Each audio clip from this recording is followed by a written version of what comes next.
आज उपमुख्यमंत्री धाराशिवमध्ये होते, आपल्याला स्थानबद्ध करण्यात आलं होतं. काय म्हणणं आहे नेमकं, काय काय प्रकार झाला?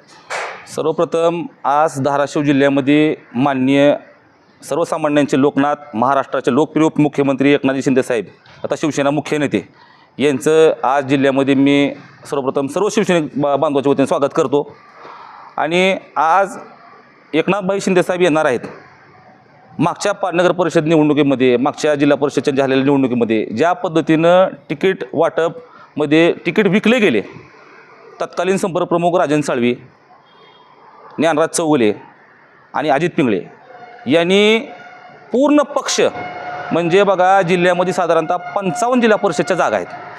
55 पैकी कळंबला 8, धाराशिव तालुक्यातल्या 12 आणि तुळजापूर तालुक्यातल्या 9 अशा 29 जागेपैकी जागा वाटपामध्ये फक्त 5 जागा महायुती म्हणून घेतल्या. 5 जागेमध्ये 4 उमेदवार हे भाजपचेच आहेत, फक्त चिन्ह शिवसेनेचं आहे. आणि उरलेल्या सगळ्या जागा त्यांनी भाजप देऊन टाकल्या.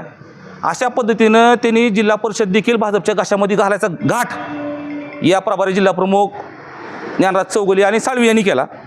ही सगळी तक्रार आम्ही एकनाथभाई शिंदेसाहेबांकडे मांडली. त्या पद्धतीनं राजन साळवीला पदावरून देखील हटवलं आहे. नवीन संपर्कप्रमुख या ठिकाणी नेमले गेलेले आहेत. आता पुढच्या तक्रारी आम्ही करतो आहे. उर्वरित पदाधिकारी पदावरून हटवा, यांना बरखास्त करा आणि आपल्याला वाटेल योग्य शिवसैनिक त्या ठिकाणी पदावर आपण नेमावा. आणि ही मागणी आम्ही त्यांच्यापर्यंत एकनाथभाईपर्यंत पोचू नये म्हणून साधारणतः तुळजापूर, धाराशिव आणि कळंब येथील 50 पदाधिकाऱ्यांना स्थानबद्ध केलं आहे. किंवा कार्यक्रमाला त्यांनी तिथपर्यंत येऊ नये, शिवसेनेला ते एकनाथभाईंना भेटू नये आणि घरानं सांगू नये, मांडू नये म्हणून कुणालाही भेटू द्यायचं न भेटू द्यायचं त्यांनी एक घाट घातलेला आहे. त्यामुळं अतिशय पोलीस बंदोबस्त मोठ्या प्रमाणात लावलेला आहे. अरे तुमच्यात दम आहे, तुमच्यात हिंमत आहे तर आमच्यासमोर भिडायला या ना, भेटायला आम्हाला, तुम्हाला दाखवतो आम्ही. अरे आम्ही गावचे वतनदार आहे, इथं गावामध्ये कार्यक्रम आमचे तुम्ही येता आणि तर आम्हाला स्थानबद्ध करता काय? अरे पोलीस लोकाला पुढे कशाला घालताय? तुमच्यामध्ये हिंमत आहे ना, या आम्हाला भिडायला या. तुम्हाला 2 हात करायची हिंमत आमच्यामध्ये आहे. आम्ही शिवसैनिक आहे बाळासाहेब ठाकरेंचे. आणि ही सगळी कैफियत उद्या देखील आम्ही शिंदेसाहेबाला जाणार, भेटणार, मांडणार. आज जरी तुम्ही इथं पोलीस लोकांचा घेतला असेल तुम्ही असरा तर हिले काळ टिकणार नाही, चालणार नाही, आम्ही खपवून बी घेणार नाही आम्ही. त्यामुळं तुमच्यात हिंमत आहे, तुम्हाला जाहीर आव्हान आहे माझं. ज्ञानराज चौगुले, अजित पिंगळे, साळवी तर गेला आहे, तुम्हाला आव्हान आहे. तुमच्यात हिंमत आहे, तुम्ही आडवा या. तुम्हाला उत्तर आम्ही काय द्यायचं तुम्हाला आम्ही उत्तर देऊ. पण पोलीस लोकांना पुढे घालून, कारण पोलीस लोकांना सांगितलं आम्हाला शेवटी आमची नोकरी आहे, आम्हाला आदेश आहेत वरून पोलीस अधीक्षकांचे.